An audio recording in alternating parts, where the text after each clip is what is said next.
গীতার একটা সব লাইন আছে, ধর্ম রক্ষতি রক্ষিত।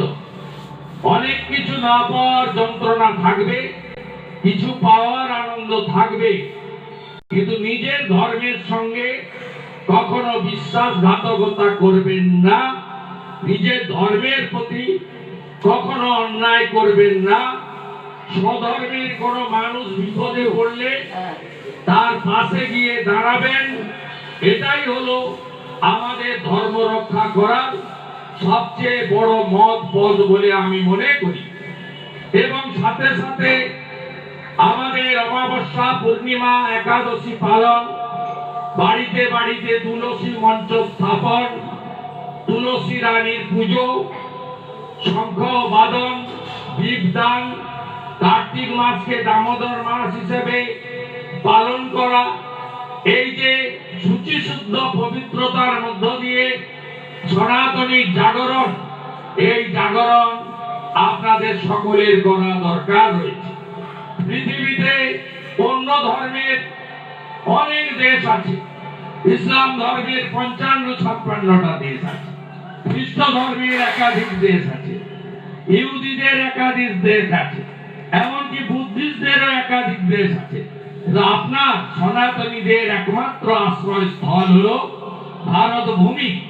তাই ভারত ভূমিকে সুরক্ষিত রাখা এর কাজ প্রত্যেকটি সনাতনীর, এবং আমরা সে কাজটা যাতে নিষ্ঠার সঙ্গে করি, এটা আমাদেরকে সকলকে অঙ্গীকারবদ্ধ হতে হবে। এবং আজকের এই ধর্মসভা থেকে আমি চিন্ময় কৃষ্ণ প্রভুর সুস্থতা প্রার্থনা করব এবং তার দ্রুত মুক্তির প্রার্থনা করব। আগামী ১ জানুয়ারি যেদিন ঠাকুর রামকৃষ্ণ দেব কল্পতরু উৎসব হয়েছিলেন, সেদিন গোটা পৃথিবীব্যাপী মঠ মন্দিরে শ্রী চিন্ময় কৃষ্ণ দাস প্রভুর সুস্থতা কামনা এবং দ্রুত মুক্তির জন্য সনাতনীরা বিশেষ প্রার্থনার ব্যবস্থা করেছেন। আমরা সেই প্রার্থনা যাতে সব মঠ মন্দিরে আপনারা করেন, তার আবেদন আমি আপনাদের কাছে করতে চাই। সাথে সাথে সনাতনীদের ঐক্যবদ্ধ হওয়ার দরকার আছে। আমরা ব্রাহ্মণ, ক্ষত্রিয়, বৈশ্য, শূদ্র, ইস্কনের শিষ্য অনুগামী, রামকৃষ্ণ মঠ ও মিশনে দীক্ষিত, ভারত সেবাশ্রম সঙ্গে দীক্ষিত, আর্য সমাজ, নানাভাবে আমরা বিভক্ত। আমরা বিভক্ত থাকার জন্যই শুধু ধর্মীয় কারণে আমাদের উপরে বিভিন্ন সময় আক্রমণ হয়েছে।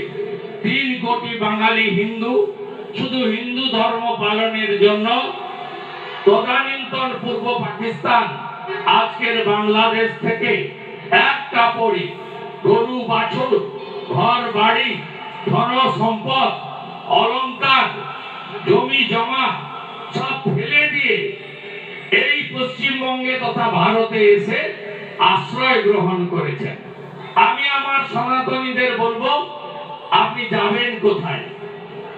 বাংলাদেশের রতন মজুমদার তার চাকরি রক্ষা করার জন্য তাকে নাম পরিবর্তন করে শেখ শফিউল্লাহ হতে হলো।